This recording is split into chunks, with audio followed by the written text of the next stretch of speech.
Friends, welcome to my YouTube channel. Let's learn. Today we will discuss, is cryptocurrency becoming popular? Is cryptocurrency started to be used by people to buy things like groceries, like clothings, like paying rent, like paying school fees for the kids? Are the businesses selling their things and accepting payment in terms of cryptocurrency? When it comes to transactions, there are two categories, the black and white. We expect the world to be colorful, we want to make our life colorful, but when it comes to matters of money or currency, everything is black and white. Either it's black or it's white. Let's pick up the white category first. It's the usual things that we do. We go to a shop and buy things and give out the currencies or pay in currency. We go to a restaurant, order a meal and pay it in currency. We go for holidays, we pay there. We book airlines tickets, so on and so forth. Similarly, businesses also pay their suppliers, receive their payments from their customers. So these are the usual things. These are the legal things. These are the good things. These are the ethical things. This is the white side of the transaction. Black side, I'm sure all you guys have guessed it. Simplest examples are taking bribes, paying for contraband drugs, or the drug mafia taking the money. There is one category, or rather one type of transactions in the white category that has gained real momentum as far as transacting in cryptocurrency is concerned, is the remittances. Or we can also call it inter-border transfers or inter-country transfers. And why is it becoming popular and why it is so lucrative in order to transact in cryptocurrencies is because of transaction cost. I'm sure a lot of you who would have sent money from whichever place they're working to your families staying in your domicile country or somewhere else, you would have seen how big is that transaction cost. And that really pisses all of us. For example, you were to send $100, you end up paying at least 5% or at least $5 as transaction fees, which means that if you send $100, the recipient will get actually the equivalent of, let's say, $94, $95. Or in order for recipient to receive $100, you have to actually transfer $105 or $106. And that 5% is charged by the conventional channel that exists now, which is through banks you transfer, or there are money transfer agencies, the popular ones being Western Union, MoneyGram, Travelex, Cash Express. There are thousands of those, money transfer agencies. Some are also very localized, operating in certain countries and serving certain countries as well on the recipient side. And this particular charge of 5 to 6% being a very high charge, that is where advantages of transacting in cryptocurrency comes in. Let's again go back to the same example of sending $100. You send $100 worth of cryptocurrency, let's say Bitcoin, to the recipient. Let's say 0.002 at a current exchange or current valuation of Bitcoin in terms of dollars. You can always buy Bitcoin or any cryptocurrency in fractions. So if you are to send $100, buy 0.002 cryptocurrency and just send it to the recipient. And sending is pretty easy. That's also one of the other convenience factor where cryptocurrency scores way above the conventional channel of sending the money out or remitting the money out or cross-border transfers. It is as good as sending an email and attaching the cryptocurrency and the other person gets it instantly. It's actually done in that way, and it's not that difficult. And how much is the transaction cost when you send money through cryptocurrency or using cryptocurrency? When you buy 0.002 bitcoins from any crypto exchange, which is the popular form of buying the cryptocurrency, you can even buy the cryptocurrency from the individual also. The transaction charge there of buying the cryptocurrency is zero or almost zero.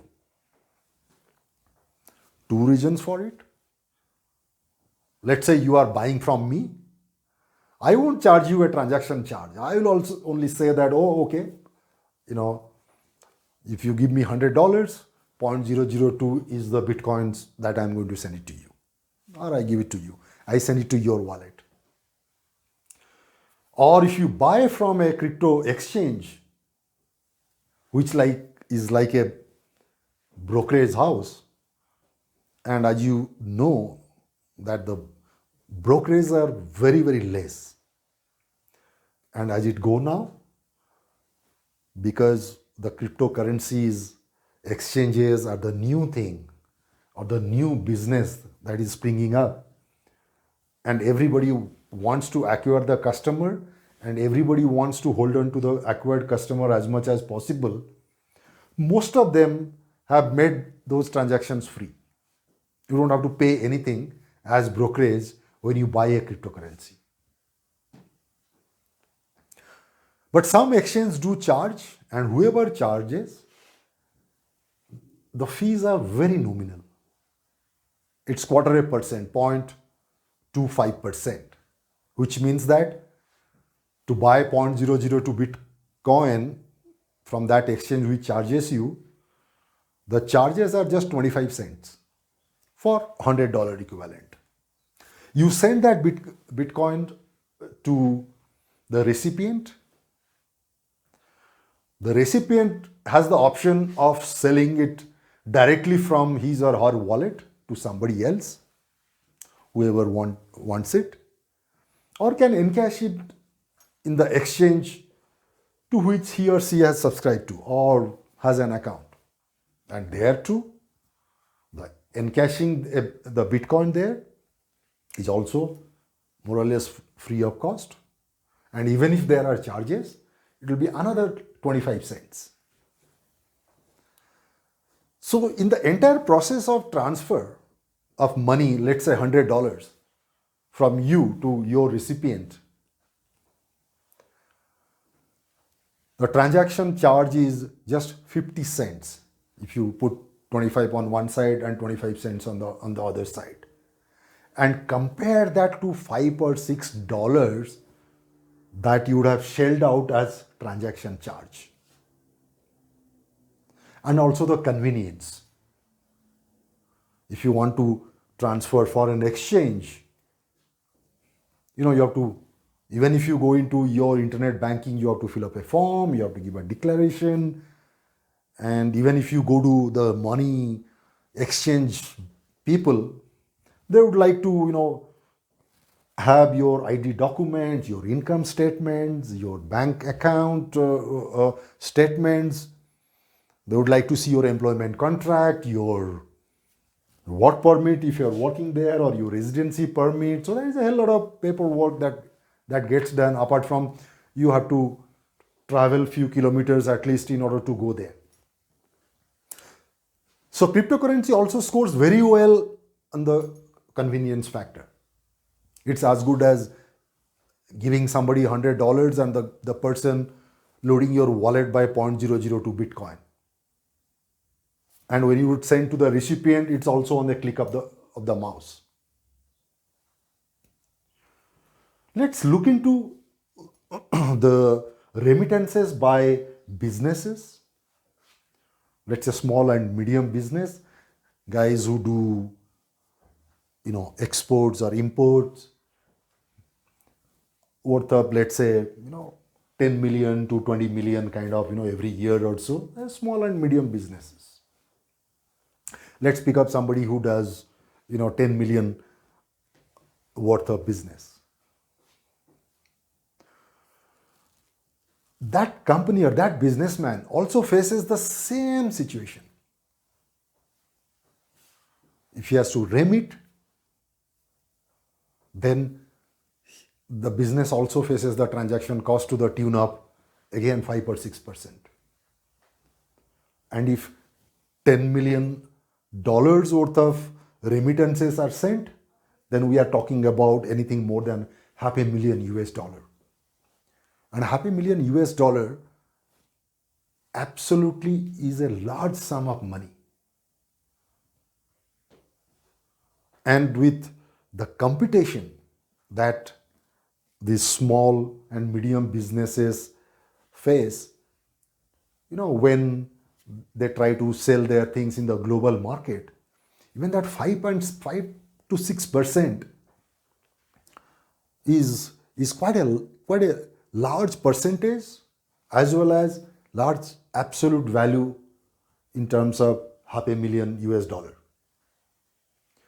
So that is where, again, the cryptocurrencies scores well above the conventional channel of banking or using the money transfer agents or transfer agencies in order to do the remittances.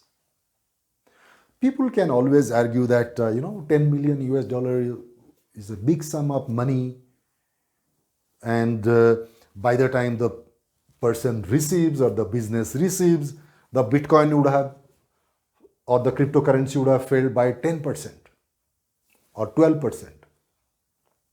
But the counter argument is also there.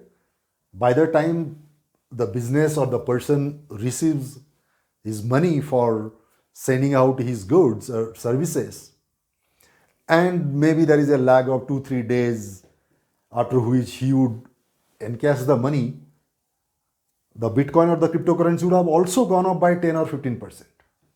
So it's a fair argument from both sides.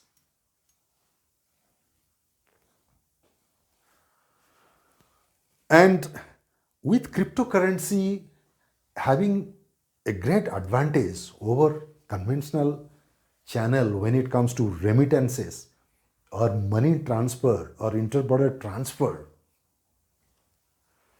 is it going to affect the banks or the money transfer businesses?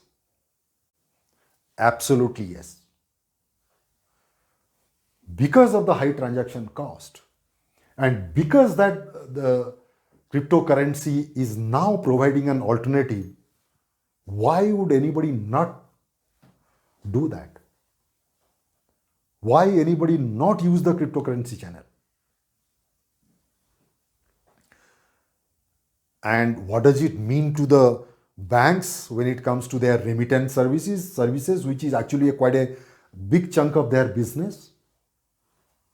Because it falls under corporate and investment banking, which is quite a strategic area for any bank. And what about the money transfer business, money transfer agencies, whose only business is remittances, whose only business is cross-border transfer? They stand to be closed down. They have a real threat of completely vanishing, their business being completely lost to the cryptocurrency. That's the danger they face. And I must highlight here another auxiliary business, which is the people who provide all these payment networks, popular ones being MasterCard, Visa, Amex, and there are other lot of proprietary payment networks. Why do they stand?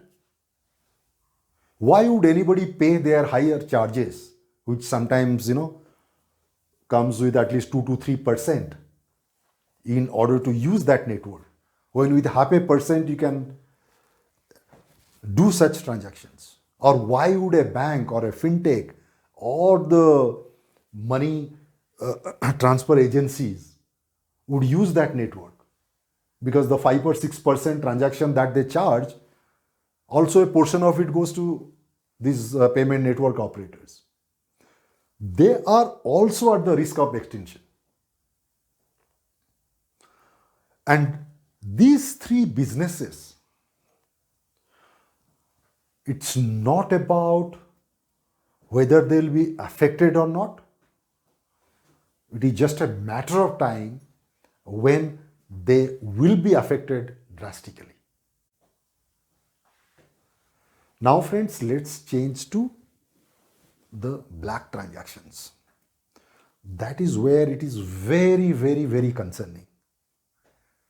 That's something unlawful. That's something bad for people.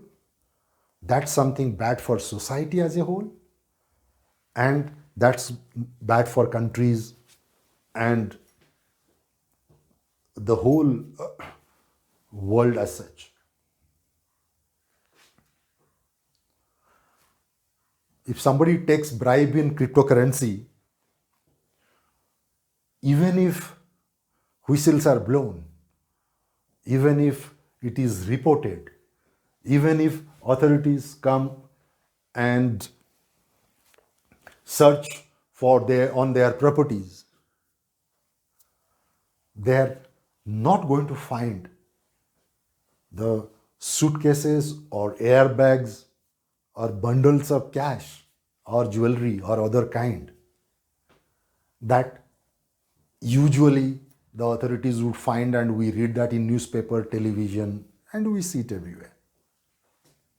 So it becomes very convenient for the bribe giver as well as bribe taker to both transact in cryptocurrency.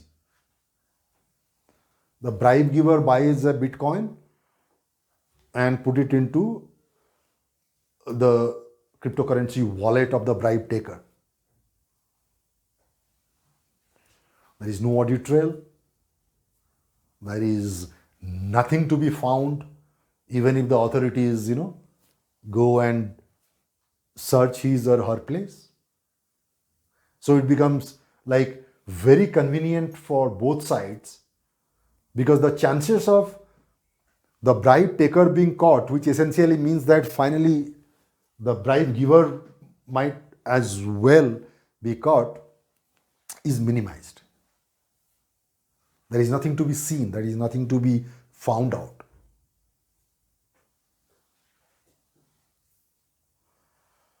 Do Narcos, do El Chapo, do Pablo Escobar ring a bell? All of us have enjoyed seeing the web series Narcos or biography of El Chapo, and there are tens of other popular web series on the drugs mafia.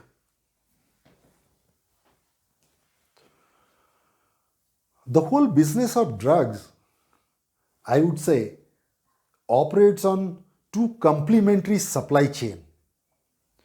One is a forward supply chain in which drugs are distributed from a source to probably anywhere in the world to any society. The drug lords like Escobar and Chapos of the world, they have mastered that supply chain with their tens of thousands of cronies being networked so that from the source they can actually land the contraband in any part of the world.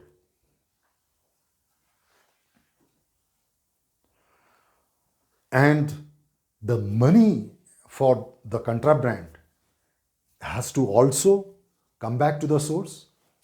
That's the reverse supply chain. The reverse supply chain is all about movement of the currency or the money. And as you would have seen in the Netflix web series or Prime Video web series, it all comes with greenbacks, dollars. And there are truckloads of dollars that comes back to the source, being collected from everywhere in the world, passing through various hierarchy of their cronies, and finally it comes to the source. Actually, it comes to their house where they stay, the palatial houses.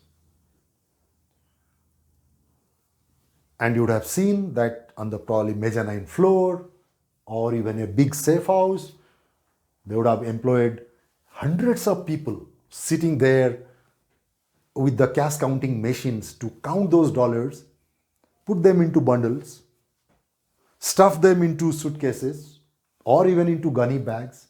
Then there will be another 100 of those cronies who will carry those out of that building or out of that floor. Then they'll go and dig up big trenches, big holes, put truckloads of money there, and those money are underground, or probably they will take it to some other safe houses and put it up there. And these hundreds or even thousands of these cronies, all well armed, would be guarding or will stand as security, watching over those tens of billions dollars in hard currency notes lying underground, underneath, or in that particular safe or well-guarded house. Now see how cryptocurrency is changing this ecosystem. Remember, buying and selling the contraband is both illegal. You cannot buy and smoke or have heroin, and if you are caught, then you can say that I was just consuming. Consumption of those are also illegal. So it becomes very convenient for the buyers and the sellers both to receive the money or give the money or receive money in cryptocurrency. You don't have to carry cash as it's seen in the movies or web series, somebody standing in the dark corner or sitting in a shabby restaurant, resto bar or joints, and slide currencies and then take your contraband, and there may be roving eyes watching both. In this case, just transfer the money as if you are checking your WhatsApp or checking your phone, transfer the money, and in some innovative ways the other guy can deliver the contraband and the transaction is finished. And those bytes of those cryptocurrency get rolled from hierarchy to hierarchy and finally reaches, let's say, the Pablo Escobars of the world or El Chapos of the world. So now comes the efficiency. Instead of deploying hundreds of people to count the money, instead of deploying hundreds of the people in order to guard the money which has been put underground, they don't need any of these employees anymore. They like as we say in the corporate world, they actually now run a very lean operation. And that lean operation also helps in other aspects. Like they don't have any danger now of some of their gang members turning hostile or joining rival gang members, passing on the message that this is where the cash is hidden, and the gang war starts. Or they themselves can, keep on stealing small amount without the big boss knowing. Also, fact that the hard currency, when they have to be transported, there is also danger. The intelligence might get a tip off and might actually get hold of their truck full of currency. That's become a total loss. So transacting in cryptocurrency or accepting cryptocurrency for the reverse or the money flow supply chain in the drug business has actually a huge value proposition, as I have already discussed. That is why cryptocurrency is becoming a kind of gold standard for that business of contraband, business of doing something which should not be done. So we discussed about the white side of the things. We discussed about the black side of the things. In fact, on the black side of the things, the transaction volumes are so high, which actually amounts to hundreds of billions of dollars. That is one of the reasons why the currencies, especially the popular ones, likes of the Bitcoin, the Ethereums of the world, the Cardanos of the world, the Binance coins of the world, are so much in demand. Because a drug kingpin is okay to lose out even 20-30% of the value of the Bitcoin or the cryptocurrency in the process if price has fallen, because he doesn't have to worry about his truckloads of money getting cut. He doesn't have to worry about rival gang members enticing his own people who had been guarding those stash of cash underground or in safe houses, and the rival gangs attacking and trying to steal it, or even pilferage on the way where his own gang members might steal a little. And on the white side, because remittances or the cross-border transfer of money has become so popular and people are resorting to that one.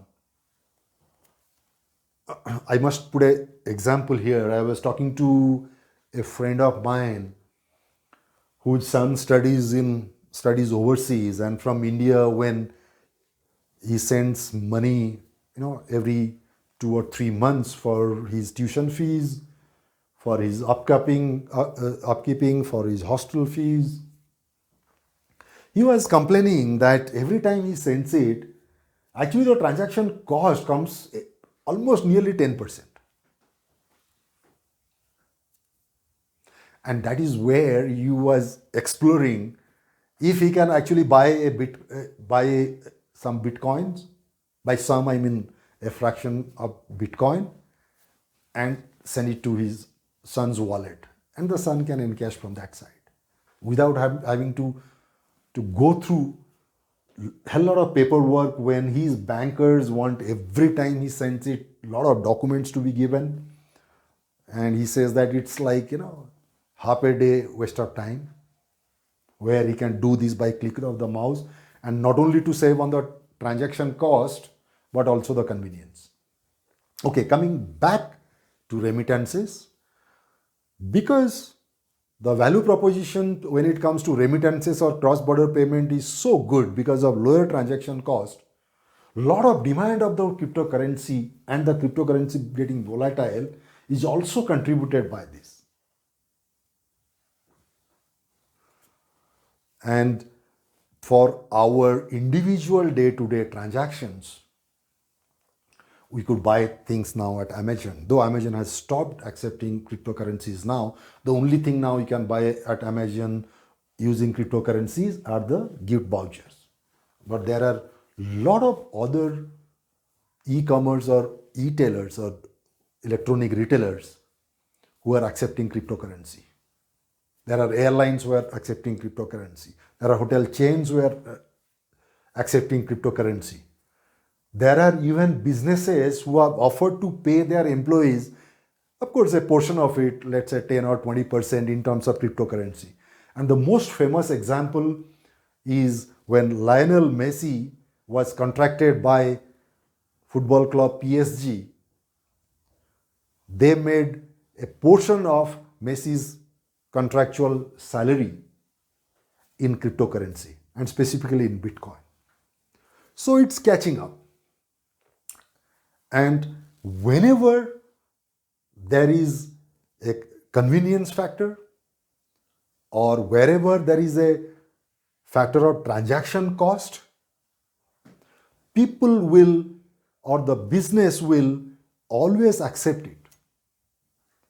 And that is bound to happen. That will happen when it to come to popularity of bitcoins, popularity of cryptocurrencies.